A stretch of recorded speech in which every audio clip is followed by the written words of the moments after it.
गांव के एक छोटे से कच्चे घर में रहने वाले रमेश और उनकी पत्नी सरिता की दुनिया उनकी बेटी सीमा थी।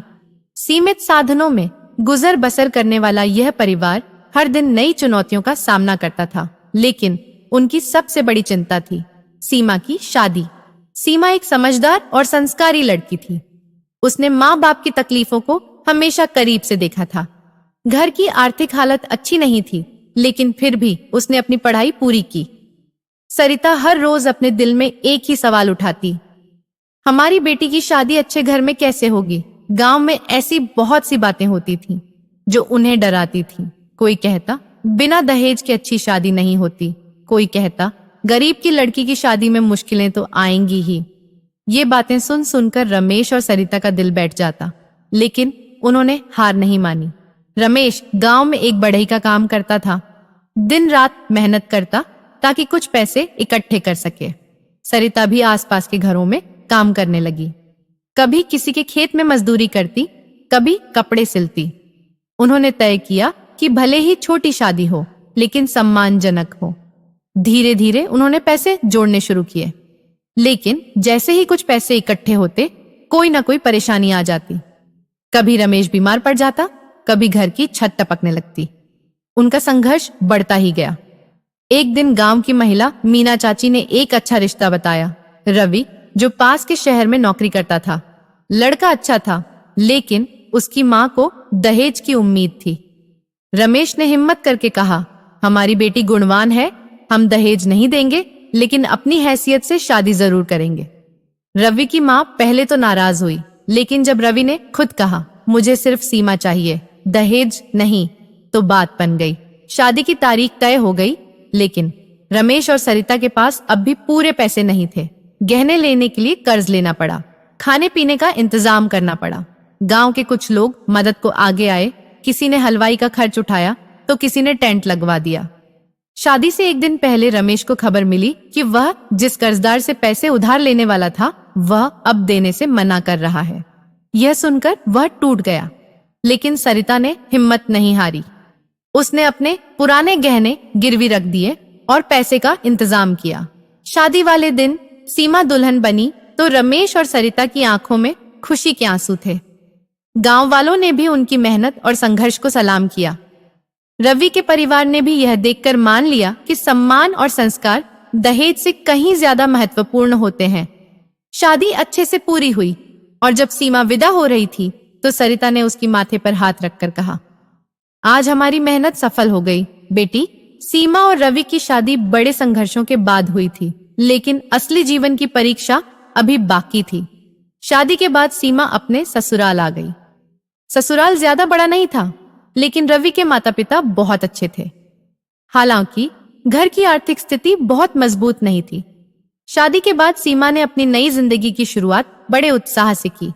वह चाहती थी कि घर को खुशहाल बनाए और हर काम को अच्छे से करे, लेकिन उसे जल्द ही समझ आ गया कि केवल चाहने से कुछ नहीं होता, बल्कि मेहनत करनी पड़ती है। रवि की नौकरी अच्छी थी, लेकिन तनख्वाह इतनी नहीं थी कि आरामदायक जीवन जिया जा सके। घर का किराया, राशन पानी और बाकी खर्चों के बाद कुछ बचता ही नहीं था। सीमा ने समझदारी से खर्चों को संभालना शुरू किया। कुछ ही महीनों बाद रवि की नौकरी चली गई। वह जिस कंपनी में काम करता था, वहां अचानक छटनी हो गई थी। यह खबर सुनकर सीमा और रवि दोनों परेशान हो गए।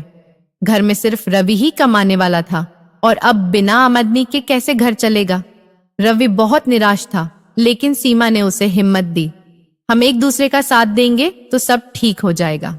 सीमा ने घर से ही छोटे बच्चों को पढ़ाने का काम शुरू किया। उसने अपने हुनर को पहचाना और सिलाई बुनाई का काम भी करना शुरू कर दिया। रवि ने भी कई जगह नौकरी के लिए आवेदन दिया, लेकिन तुरंत कोई सफलता नहीं मिली। धीरे धीरे सीमा का ट्यूशन और सिलाई का काम बढ़ने लगा। आस पड़ोस की औरतें भी अपने कपड़े सिलवाने आने लगीं। इससे कुछ पैसे आने लगे, जिससे घर का खर्च चलने लगा। कुछ महीनों बाद रवि को भी एक नई नौकरी मिल गई। तनख्वाह पहले से कम थी, लेकिन घर चलाने के लिए काफी थी। अब दोनों की मेहनत रंग ला रही थी। हालांकि वे अब भी सपनों का बड़ा घर नहीं खरीद सकते थे, लेकिन वे खुश थे कि उनकी जिंदगी पटरी पर आ रही थी। 1 साल बाद सीमा मां बनने वाली थी। ये खबर सुनकर पूरे परिवार में खुशी की लहर दौड़ गई। लेकिन उनके सामने एक और चुनौती थी। अब खर्च और बढ़ेंगे। सीमा ने अपने सिलाई के काम को बढ़ाने के लिए एक छोटी सी सिलाई मशीन खरीदी और ज्यादा मेहनत करने लगी। रवि ने भी अपने काम में पूरी लगन लगा दी। दोनों ने तय किया कि वे अपने बच्चे को अच्छा भविष्य देंगे। जब उनके घर एक प्यारी सी बेटी पैदा हुई तो सबकी आंखों में खुशी के आंसू थे। सीमा और रवि ने अपनी बेटी का नाम सिया रखा। अब उनके पास एक और वजह थी संघर्ष करने की, अपनी बेटी का बेहतर भविष्य। समय के साथ सीमा और रवि की मेहनत रंग लाई। रवि को अपने काम में प्रमोशन मिल गया और उसकी सैलरी बढ़ गई। सीमा का सिलाई और ट्यूशन का काम इतना अच्छा चल पड़ा कि उसने घर में एक छोटा सा बुटीक खोल लिया। अब वे पहले से ज्यादा खुशहाल जीवन जी रहे थे। उन्होंने अपनी बेटी को अच्छे स्कूल में दाखिला दिलाया और अपने छोटे से घर को भी धीरे धीरे सजा लिया। एक दिन सीमा ने मुस्कुराते हुए रवि से कहा, याद है जब हमारी शादी हुई थी तब सब सोच रहे थे कि हम इस संघर्ष में हार जाएंगे, लेकिन हमने एक दूसरे का साथ दिया और आज हम अपनी दुनिया खुद बना चुके हैं। रवि ने उसका हाथ थामकर कहा, हाँ, और जब तक हम साथ हैं कोई भी मुश्किल हमें तोड़ नहीं सकती। कहानी की सीख, संघर्ष ही सफलता की पहली सीढ़ी होती है। पति पत्नी अगर एक दूसरे का साथ दें तो कोई भी मुश्किल जिंदगी को हरा नहीं सकती। हर समस्या का हल मेहनत और सकारात्मक सोच से निकाला जा सकता है। कहानी पसंद आई है तो वीडियो को लाइक करें, चैनल पर नए हैं तो चैनल को सब्सक्राइब करें और हाँ, नोटिफिकेशन बेल को जरूर दबाएं ताकि अगली अपडेट सबसे पहले आपको मिले।